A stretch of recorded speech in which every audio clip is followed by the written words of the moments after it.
Mission sequence has started. 6, 5, 4. April 11, 1970, Apollo 13 astronauts Commander Jim Lovell, Fred Hayes, and Jack Swigart embarked on what was supposed to be an incredible mission to the lunar surface. They would have been the third group of astronauts to stand and walk on the moon. But things didn't exactly go according to plan, and the mission is remembered, famously, as a successful failure. Now, the crew launched without a hitch from NASA's Kennedy Space Center down in Florida, but 56 hours into the mission, after a live television broadcast, things started to go awry. The crew noticed that the cabin pressure was slightly decreasing, and they sent Jack out to go see what was going on. And they all heard an extremely loud bang outside. What that ended up being was an oxygen tank exploding on the service module, taking a piece of the module with it. Now, obviously, this was bad. Both oxygen and power started very quickly depleting, and the astronauts had to work extremely fast with the teams back on the ground to save their lives.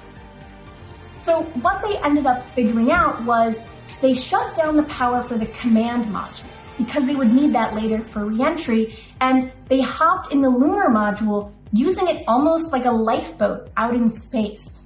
But this quickly proved to also have its issues, because the lunar module was only built for 2 astronauts who would be going down to the moon, and these were 3 grown men stuffed into this tiny little capsule. Now, not only were they cramped, but there was only really enough oxygen for 2 of them. Basically, what ended up happening was there were what is called lithium hydroxide canisters.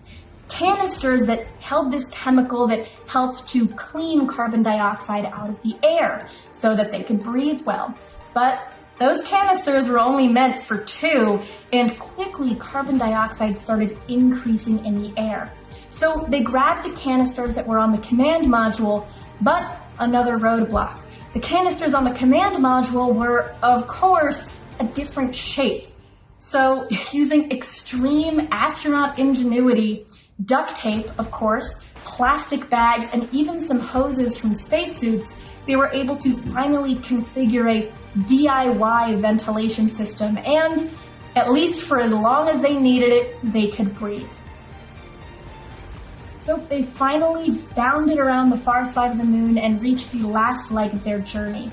Arguably one of the most dangerous legs of the journey, re-entry and splashdown. So they all hopped into the command module, said goodbye to the lunar module that had helped them out so much, re-entered Earth's atmosphere with everyone with their fingers crossed, and splashed down in the Pacific Ocean. Amazingly, no one was seriously injured. Everyone was totally fine, and everyone at NASA and around the world breathed a heavy sigh of relief. They accomplished one of the most incredible feats in all of spaceflight history, something that many would have seen as completely impossible. And they lived to tell the tale.